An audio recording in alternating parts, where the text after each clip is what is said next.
When Emily saw her classmate Jamal sitting alone, she didn't think twice before choosing him as her project partner. But what started as a simple act of kindness soon spiraled into something much bigger, turning Emily's world upside down and forcing her to question the very meaning of fairness and friendship. Before we get started, make sure to hit that like button, subscribe for more exciting content, and let us know where you're watching from in the comments. Now, let's dive in. Emily sat in her classroom, her pencil tapping lightly on the wooden desk. It was a crisp autumn day, and the sunlight filtered through the windows, casting long shadows across the floor. She looked around, noticing how her classmates seemed to naturally group themselves together. Friends who had known each other since kindergarten sat close, their whispers and laughter creating an invisible boundary between them and others. As the teacher handed out the assignment for the day, Emily found herself curious about Jamal, who sat a few seats away, quiet and alone. Jamal had only joined their class a few months ago, and while he was polite, he never really seemed to fit in with the others. He was smart, often raising his hand to answer questions with a quiet confidence, but there was something about him that made the other kids keep their distance. Maybe it was because he didn't look like everyone else. His skin darker, his hair coiled in tight curls, his clothes always neat but different. Or maybe it was because he didn't go out of his way to make friends. Whatever the reason, the kids in Emily's class had decided, in that silent way kids often do, that Jamal was different. When Mrs. Thompson asked the students to find partners for the group project, Emily didn't hesitate. She walked straight over to Jamal, her brown hair bouncing as she moved and plopped down in the seat next to him. "Want to work together?" she asked brightly. Jamal looked up, his eyes widening in surprise. Sure," he said, his voice hesitant but grateful. He wasn't used to anyone approaching him like that. From across the room, a group of boys snickered. Emily caught the glance of one of them, a boy named Jake, who was known for being the loudest and most opinionated in class. He raised an eyebrow at her, smirking. "You sure you want to work with him?" Jake called out, loud enough for everyone to hear. "Might not understand what you're saying." Emily felt a flash of heat in her cheeks. She turned back to Jamal, who was already staring down at his notebook, his face expressionless. Without thinking, Emily shot back. "Why shouldn't I? He's smarter than you." The room fell silent for a moment, and then there were murmurs, kids turning to each other with wide eyes. Jake looked taken aback, but then a slow, mocking smile spread across his face. "All right, suit yourself," he muttered, turning back to his group. The other kids continued their conversations, but the atmosphere had shifted. Emily ignored the stares, focusing on Jamal, who hadn't said anything. "So what do you think we should do for the project?" she asked, trying to bring things back to normal. Jamal glanced up, his eyes cautious, like he was waiting for another blow. But when none came, he relaxed slightly. "I was thinking we could do something about planets," he said, his voice soft but thoughtful. "I've been reading about space." Emily's eyes lit up. "That's awesome. I love space stuff too. Let's do it." As they worked together, the awkwardness that had hung between them slowly melted away. Emily found that Jamal was not only smart, but he was funny, in a quiet way that made her laugh unexpectedly. He had a way of explaining things that made even complicated ideas seem simple. For the rest of the class, they sketched out their ideas, and for a brief moment, it was like they were in their own world, away from the noise and judgment of their peers. But recess brought them back to reality. As they walked out to the playground, the usual groups formed, and Emily noticed Jake and his friends hanging by the swings, whispering and pointing at them. Jamal, sensing it too, slowed his steps, his shoulders hunching slightly. They were halfway to the jungle gym when it happened. "Hey, Jamal," Jake called out, loud enough for the whole playground to hear. "What's it like being the only one who looks like you? Must be tough, huh?" The words hung in the air, sharp and cruel. Emily stopped in her tracks, her heart pounding. She had never been in a situation like this before. Sure, she had seen kids tease each other, but this felt different. This felt wrong. She looked at Jamal, who kept his head down, pretending he hadn't heard. But Emily knew he had. She saw the way his fists clenched at his sides. Without thinking, Emily turned and marched right up to Jake. "Why do you care?" she demanded, her voice trembling but strong. He's just like us. Jake's smile faltered for a moment, and he exchanged a glance with his friends, unsure of how to react. Come on, we're just joking, he said, but there was a hardness to his tone. Why are you making such a big deal out of it? Because it's mean, Emily shot back. You don't even know him. Jake rolled his eyes. Whatever, he muttered, turning away, but the damage was done. The other kids had noticed, and Emily could feel the weight of their stares. She didn't care. She refused to back down, not when she could see the hurt in Jamal's eyes. The rest of recess was tense. Emily and Jamal stayed near the edge of the playground, away from the others. They didn't talk about what had just happened, but the silence between them spoke volumes. By the time the bell rang, signaling the end of recess, Emily felt a heaviness in her chest. She had stood up for Jamal, but it didn't feel like enough. Not with the way the other kids had looked at them. Like they were somehow in the wrong. As they walked back inside, Emily glanced at Jamal. You okay? She asked softly. Jamal gave a small nod, but he didn't meet her eyes. Yeah, he said, his voice barely above a whisper. Emily didn't press him. She didn't know what else to say, but deep down, she knew that something had changed. The playground had always been a place of fun and laughter, but now it felt different. She wasn't sure if things would ever go back to the way they were before.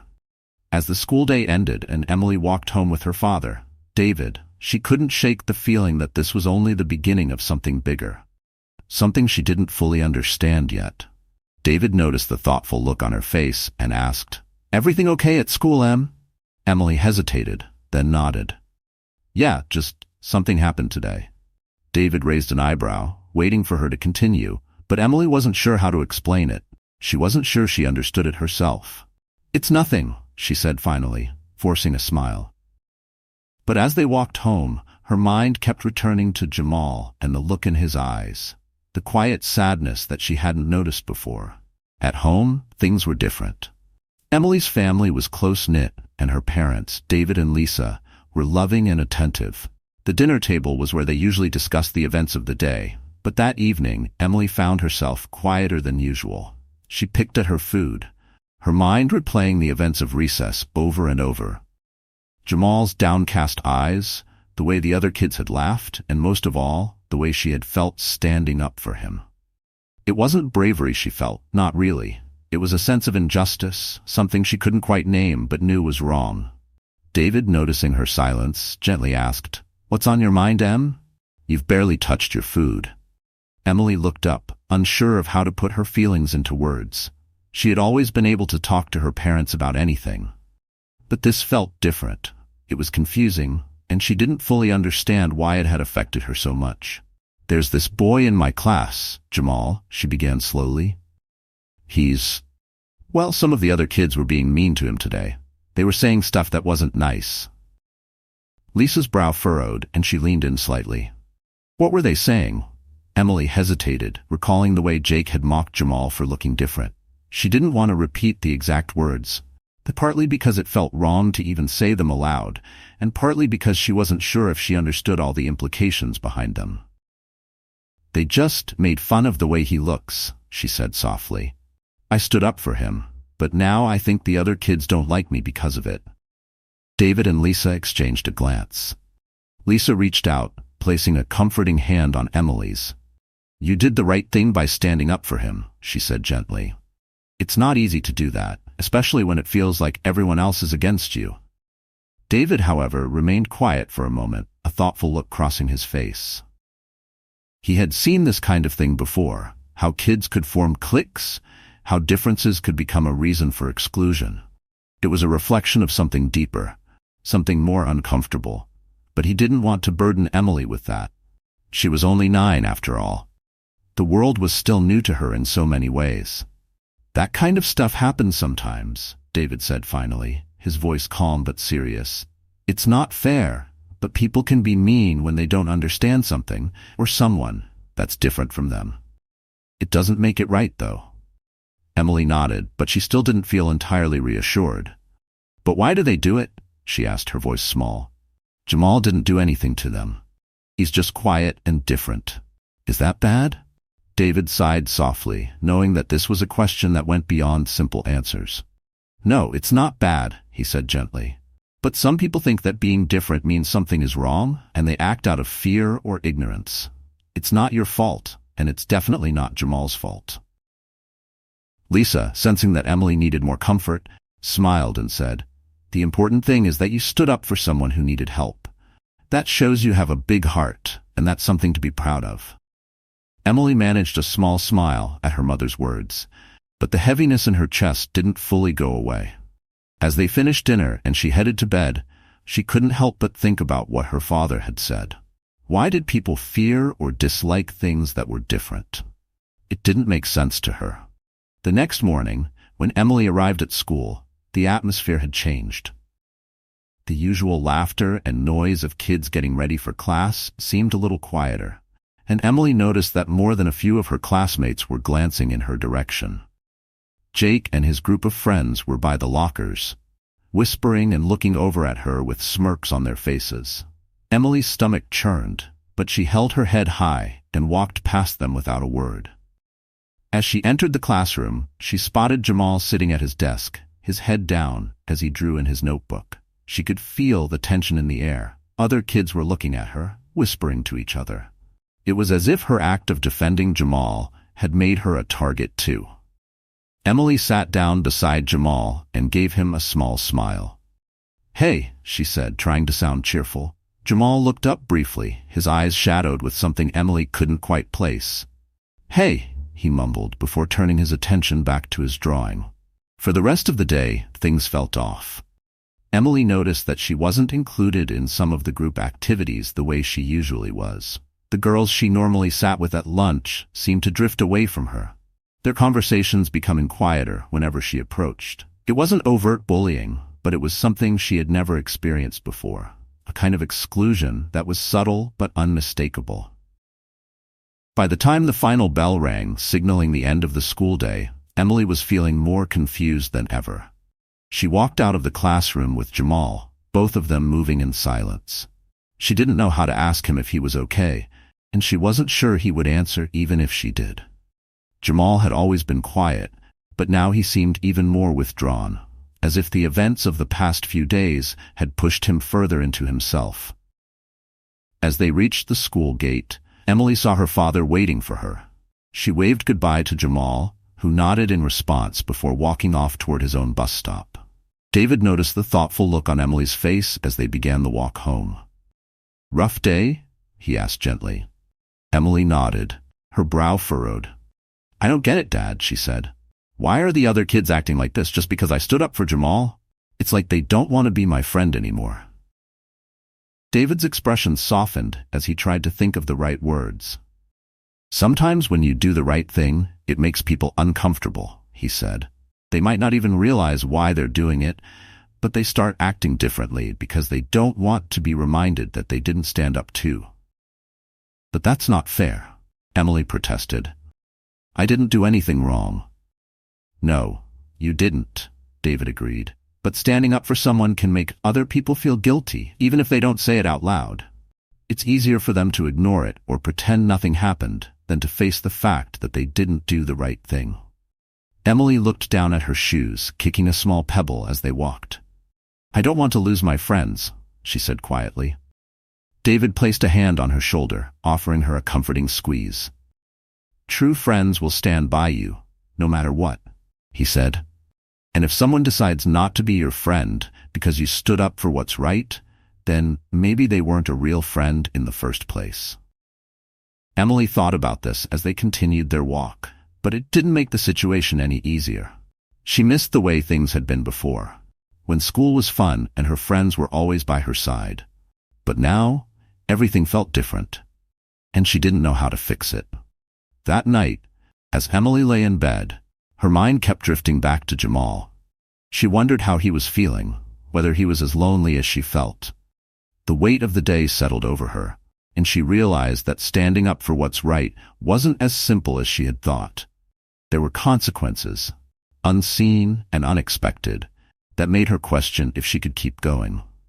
But as she drifted off to sleep, one thought remained clear in her mind. Jamal needed someone to stand by him, and she wasn't going to let him face it alone. A few days after the incident, Emily was starting to feel the isolation more acutely. At school, the shift in behavior from her classmates was undeniable. Although no one directly confronted her or made a big deal about her standing up for Jamal, the exclusion was constant, subtle, and pervasive. She found herself sitting alone at lunch, her usual friends now a distant circle of giggles and conversation that she was no longer a part of. Jamal, too, had grown even quieter. He and Emily exchanged friendly words, but he often seemed lost in thought, his head buried in books or sketching in his notebook. Despite the tension at school, they continued to work together on their class project, but the camaraderie they had felt at the beginning was slowly eroding under the weight of what had happened. One evening, after another difficult day at school, Emily sat at the dinner table with her family, pushing her food around her plate. Her mother, Lisa, noticed the tension and exchanged a glance with David. He had been watching Emily carefully ever since she mentioned the situation with Jamal, trying to figure out the best way to guide her without overwhelming her. "How was school today, sweetie?" Lisa asked, her voice soft and encouraging. Emily shrugged. "Fine," she said quietly, not meeting her mother's eyes. She didn't want to talk about it again, especially when she knew the answers wouldn't change how she felt. The more she thought about it, the more confused she became. Why did standing up for someone have to cost so much? She missed the days when school was simple, when her friends were by her side, and when the world didn't feel so complicated. David was about to say something when there was a knock on the door. It was an unusual sound at this hour, and the entire family exchanged curious looks. David got up from the table and made his way to the door, opening it cautiously. Standing there were two parents from Emily's school, Mr. and Mrs. Henderson. David recognized them immediately. Their son, Jake, was one of the boys who had been teasing Jamal, and David had seen them a few times at school events. They were a well-known family in the community, involved in various school functions and often vocal about their opinions. "David, right?" Mr. Henderson said with a polite smile, though there was a stiffness to his tone. "We were hoping to have a quick word with you and your wife." David felt a slight unease creeping up his spine, but he stepped aside and let them in. Lisa, sensing the tension, got up from the table and greeted the Hendersons with a friendly, if puzzled, smile. Emily, still at the table, watched quietly, her curiosity piqued. She had never seen Jake's parents before, and something about their presence made her stomach twist with anxiety. Once they were all seated in the living room, Mr. Henderson cleared his throat and began speaking. "We've been hearing some things at school, and we thought it might be best to address it directly with you," he said, his tone measured, but with an undercurrent of something unsaid. Lisa glanced at David, her brow furrowing slightly. "What kind of things?" she asked, her voice calm but concerned. Mrs. Henderson, who had remained silent until now, leaned forward slightly, folding her hands in her lap. "Well, it seems there's been some tension lately," she began, carefully choosing her words. "Our son, Jake, mentioned that there's been a bit of an issue involving Emily and a boy named Jamal." At the mention of Jamal's name, Emily's heart sank. She knew where this was going, and she suddenly felt a wave of guilt wash over her, even though she knew she hadn't done anything wrong. She stayed quiet, listening intently to the conversation, her hands nervously gripping the edge of her chair. David remained calm, but there was a noticeable tension in his posture. "What kind of issue?" he asked, already suspecting the direction this conversation was heading. Mr. Henderson sighed, as if the matter was deeply unfortunate. "It's just that Jake and some of the other boys feel like things have gotten out of hand. It started as some harmless teasing, but now the whole situation seems to be blowing up, and we're concerned that it's causing unnecessary conflict in the classroom." Lisa's eyes narrowed slightly, her protective instincts kicking in. "Unnecessary conflict?" she echoed, her voice steady but with an edge. "From what Emily has told us, Jake and some other kids were teasing Jamal for no reason. She stood up for him, and now it seems like she's being isolated because of it." Mrs. Henderson nodded sympathetically, but there was something dismissive in her expression. "We understand that kids can be cruel sometimes, and we're not saying what Jake did was right. But, well..." She hesitated, glancing at her husband for support. The thing is, these kinds of situations can get blown out of proportion. We just want to make sure that Emily isn't getting too caught up in this and that things don't escalate. David clenched his jaw, trying to keep his composure. Caught up in what exactly? He asked, his voice controlled. Standing up for someone who was being mistreated? Mr. Henderson raised his hands in a placating gesture. Look, we're not here to argue. We just think that maybe it would be best if this whole situation calmed down a bit. You know how kids are. They'll forget about it in no time if things don't keep getting stirred up. Emily, sitting quietly in the corner, felt a knot of frustration and confusion tightening in her chest. Was that really what they thought? That standing up for Jamal was stirring things up? It didn't make sense to her. How could doing the right thing be causing the problem? Lisa, ever the diplomat, smiled tightly. We appreciate your concern, she said carefully, but Emily did the right thing by standing up for her friend. If this situation is causing tension, maybe it's because the teasing never should have happened in the first place. There was a brief silence, during which Mr. and Mrs. Henderson exchanged a look. Finally, Mr. Henderson stood up, brushing off his pants, as if signaling the end of the conversation. We didn't mean to cause any trouble, he said with a small smile. Just wanted to make sure we were all on the same page. David stood as well, though he didn't return the smile. I don't think we are on the same page, he said firmly. But thanks for coming by. With that, the Hendersons made their exit, leaving a palpable tension in the room. Once the door closed, David sighed heavily, running a hand through his hair. Unbelievable, he muttered, his frustration clear. They're more concerned about keeping things quiet than actually addressing the problem. Lisa shook her head, equally frustrated but trying to keep a level head. I guess we shouldn't be surprised. It's easier for them to sweep it under the rug than deal with the real issue. Emily, who had been silent throughout the entire exchange, finally spoke up. So, what happens now? She asked, her voice small but filled with uncertainty. Did I do something wrong? David turned to her, his expression softening immediately.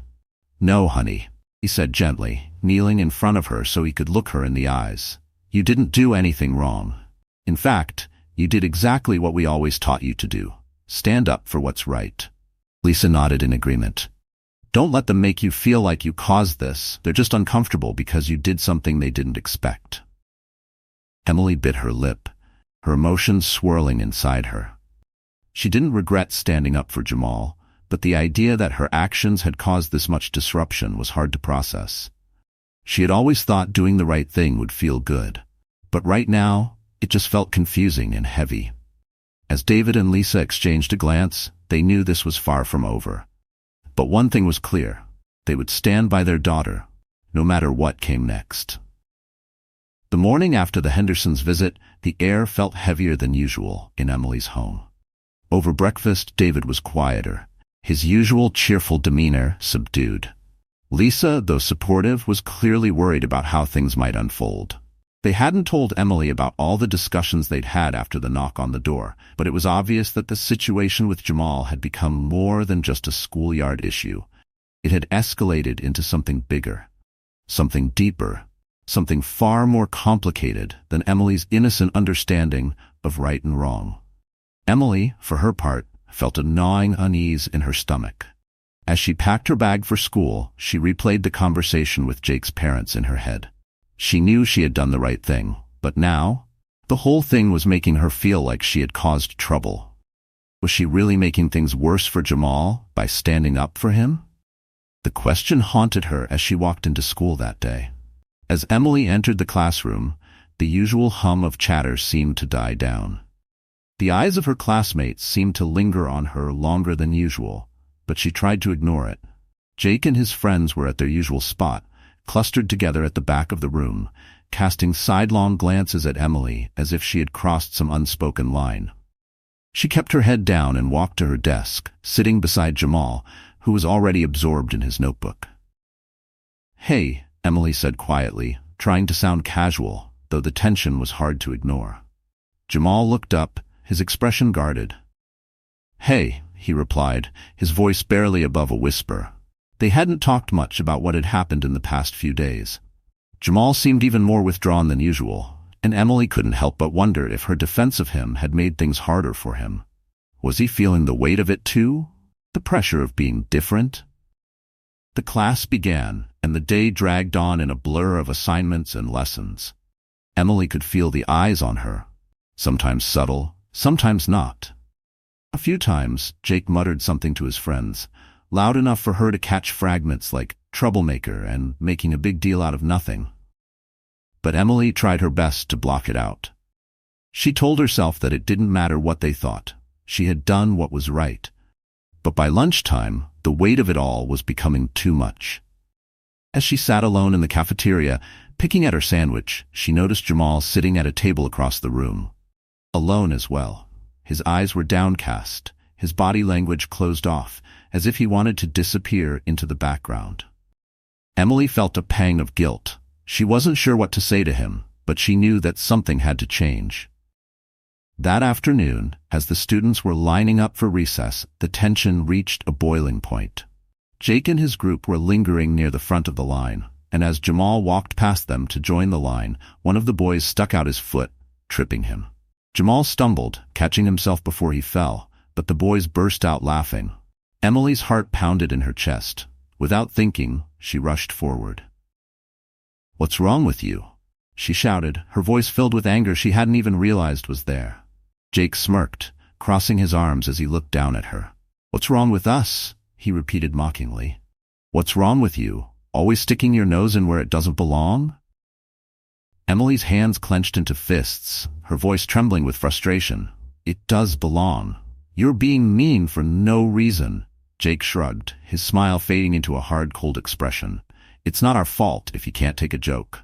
Jamal, standing behind Emily, had gone completely still, his face a mask of silent humiliation. He didn't say anything, didn't defend himself, didn't ask for help. He just stood there, enduring it, as if this was something he had learned to expect. Before things could escalate further, Mrs. Thompson, their teacher, appeared at the door, her face stern. "What's going on here?" she asked sharply, her eyes scanning the scene. "Nothing," Jake said quickly, his voice smooth and innocent. "We were just getting ready for recess." Emily opened her mouth to speak, to tell Mrs. Thompson what had happened, but before she could, Jamal muttered, "It's fine," and walked away, heading outside without another word. Mrs. Thompson's eyes lingered on the group, but with no clear evidence, she simply sighed and directed the rest of the class outside. Emily stood frozen for a moment, watching Jamal walk away, her heart aching with a mixture of anger and helplessness. She wanted to go after him, to tell him that he didn't have to put up with it, that they could fight this together, but something stopped her. Maybe it was the look in his eyes, resigned, tired, as if this was just another day in a long line of bad days. Or maybe it was the realization that no matter how much she tried to help, she couldn't fix everything for him. She couldn't change the way people looked at him, or the way they treated him. And that hurt more than anything. Later that afternoon, as Emily sat quietly in the back of the classroom, the principal's voice crackled over the intercom, summoning her and her parents for a meeting after school.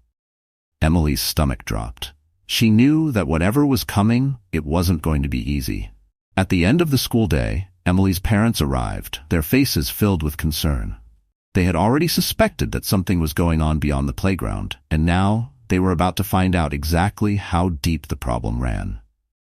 The principal's office was small and uninviting, with dull walls and a single window that let in the fading afternoon light. Mr. Carter, the school principal, sat behind his desk, his face serious but not unkind. He motioned for David, Lisa, and Emily to sit down. "Thank you for coming in," Mr. Carter began, folding his hands on the desk in front of him. "I understand there's been some tension in the classroom recently, and I wanted to address it before it escalates any further." David's brow furrowed. "Tension? Are you talking about the bullying that's been happening?" Mr. Carter cleared his throat, clearly uncomfortable with the word. "I wouldn't call it bullying," he said carefully. "It seems more like a misunderstanding among students, but we've had some complaints from parents, and it seems that this situation involving Emily and another student, Jamal, has caused a bit of disruption." Lisa's eyes narrowed. "Disruption? My daughter stood up for her friend who was being mistreated? How is that a disruption? Mr. Carter sighed, shifting in his seat. It's not that simple. The other students have felt that the situation has made the classroom environment more tense. Some parents have expressed concerns that their children are being affected by the division. Division? David repeated, incredulous. So, what's the solution? You want Emily to stop standing up for someone who's being targeted? Emily sat quietly, her hands gripping the arms of her chair, her heart pounding in her chest. She couldn't believe what she was hearing. Was the school really blaming her for the problems instead of addressing the root cause? Mr. Carter held up a hand. We're not blaming anyone, he said. We just want to ensure that the situation doesn't get out of hand. We're considering having a discussion about inclusion and respect during the next assembly, to help the students understand the importance of treating each other fairly. Lisa leaned forward, her voice steady but firm.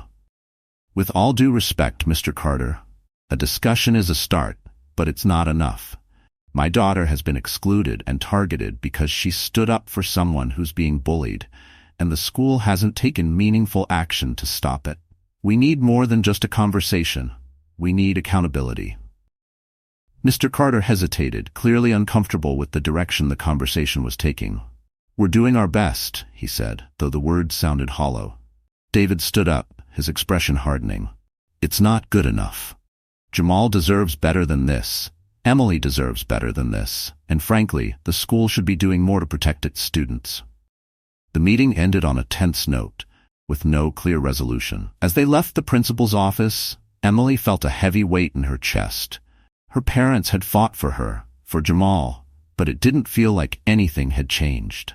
The school was more interested in keeping the peace than in standing up for what was right. As they walked out into the fading light of the afternoon, Emily glanced at her parents, their faces set in determination. She didn't know what would happen next, but one thing was clear. They weren't going to back down. And neither would she. The weeks following the meeting with the principal were tense. Emily could feel the weight of the situation hanging over her every day at school.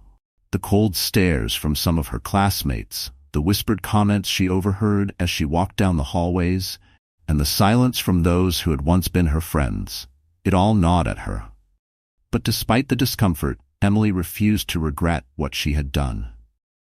She had stood up for Jamal because it was the right thing to do, and no matter how much it hurt to be treated differently, she knew she couldn't turn back. Jamal, too, seemed to be retreating further into himself. He still sat with Emily during class and at lunch, but he rarely spoke unless necessary. His usual quiet demeanor had now become one of complete withdrawal, as if he were trying to make himself invisible. Emily wanted to reach out to him, to tell him that she understood, that they could face this together. But every time she opened her mouth to say something, the words felt inadequate. One afternoon, after another long, quiet day, Emily sat at her desk, trying to concentrate on her homework. Her parents had been supportive, constantly reassuring her that what she was going through was temporary, that things would get better. But Emily wasn't so sure anymore. The world didn't seem as black and white as it used to.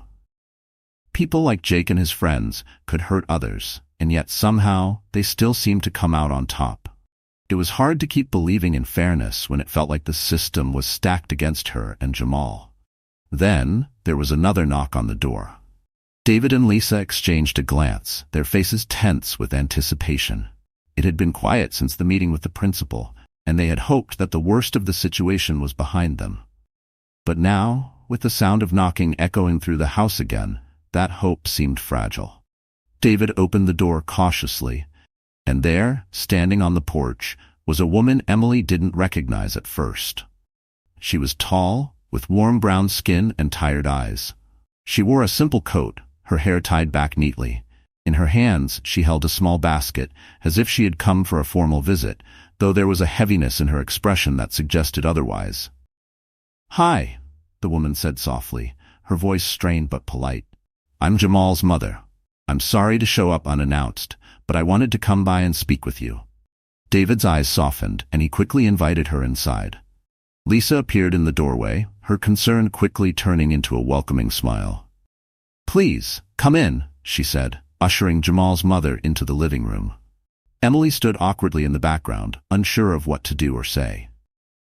This was the first time she had seen Jamal's mother, and she suddenly realized how little she knew about Jamal's life outside of school. As they all sat down, Jamal's mother, whose name was Sophia, looked around the room, her hands clutching the basket nervously. "I've been meaning to come by," she said, her voice faltering slightly. I wanted to thank you for everything you've done for Jamal." Lisa leaned forward, her expression softening with understanding. "There's no need to thank us. Emily did what anyone should do. Jamal deserves to be treated with kindness and respect." Sophia nodded, but her eyes were filled with a deep sadness. "I know that," she said quietly, "but the truth is, not everyone sees it that way, and it's been hard, really hard for Jamal.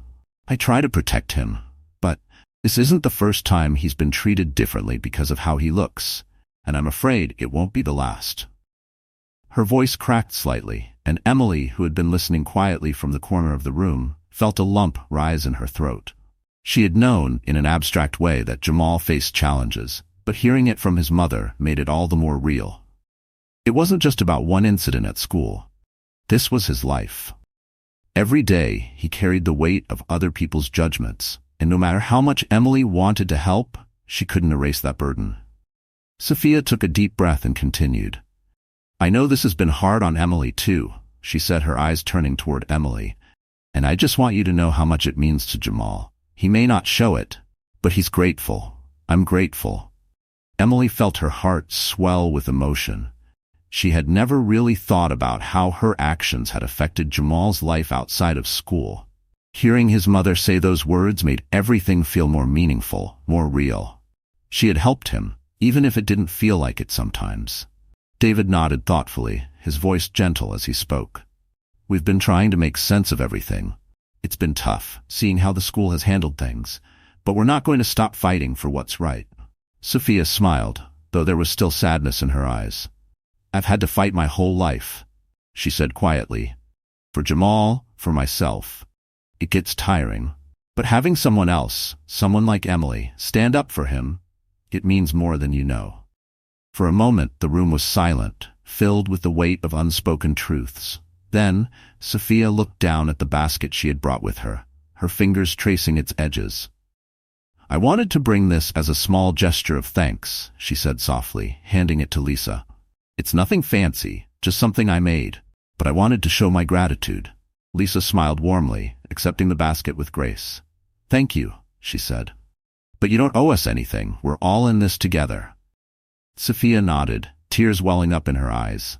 "I hope you know how special Emily is," she said, her voice thick with emotion. "She's got a heart that's bigger than most adults I know. Jamal's lucky to have a friend like her." Emily, who had been standing quietly in the background, felt her cheeks flush with a mix of pride and humility. She had never thought of herself as particularly special. She had just done what felt right. But hearing those words from Jamal's mother made her realize that sometimes doing the right thing could have a much bigger impact than she ever imagined. After Sophia left, the house felt quieter but lighter. Emily sat down with her parents in the living room, her thoughts swirling. "Are you okay, sweetheart?" Lisa asked, noticing the distant look on Emily's face. Emily nodded slowly, still processing everything. I didn't realize how much it meant to Jamal," she said softly. "I mean, I knew what I was doing was right, but hearing his mom talk about how hard it's been for him, it's just so sad. I wish I could do more." David put his arm around her, pulling her into a comforting hug. "You've already done more than most people would," he said gently. "You stood up for him when no one else did. That's something." The days that followed were different. Something had shifted, not just in Emily's perspective, but in the way people began to react to her and Jamal. Word of their friendship and the events surrounding it had spread quietly, and while some students continued to avoid them, others began to reach out. Slowly, carefully, some of Emily's old friends started sitting with her at lunch again, no longer afraid to be seen with her. It wasn't a dramatic shift, but it was enough to make Emily realize that maybe, just maybe, things were starting to change. One afternoon, as Emily and Jamal worked on their class project together, Emily noticed a few other kids looking over at them, whispering to each other. But this time, the looks weren't filled with malice or mockery. There was curiosity, maybe even a hint of admiration. It was a small ripple, but it was there. By the end of the school year, the atmosphere had shifted. The school, prompted by the discussions and actions of parents like David and Lisa, had implemented more focused lessons on inclusion, respect, and understanding. They weren't perfect, but they were a start. The bullying had lessened, and while Jamal was still quieter than most, he no longer walked the halls alone. Emily realized that the ripple of change she had started with one small act of kindness had spread further than she could have ever imagined. And while the road ahead would still have its challenges, she knew that standing up for what was right, no matter the cost, was always worth it. As the summer approached, Emily and her parents were invited to dinner at Jamal's house. The two families, once strangers, now shared a bond that went beyond simple friendship. Over a warm meal, they laughed, talked, and shared stories, their connection deepening with each passing moment. When the evening came to an end, and Emily and her family walked home, David put his arm around Emily's shoulders, smiling down at her. "You've grown up a lot this year, Em," he said, his voice filled with pride. "I hope you know how proud we are of you." Emily smiled, feeling the warmth of her family's love surrounding her. She glanced up at the night sky, the stars twinkling above, and felt a deep sense of peace. It hadn't been an easy journey, but she had learned that even small acts of courage could change the world, one person at a time. And in that moment, Emily knew that she would never stop standing up for what was right, no matter how hard it might be. Because in the end, doing the right thing wasn't just about helping others. It was about creating a better world for everyone. The ripple of change would continue, and Emily would be there to see it through. Thanks for joining us. If you enjoyed this story, don't miss the next one. Click on the video now to watch. We appreciate your support, and we'd love to hear your thoughts in the comments.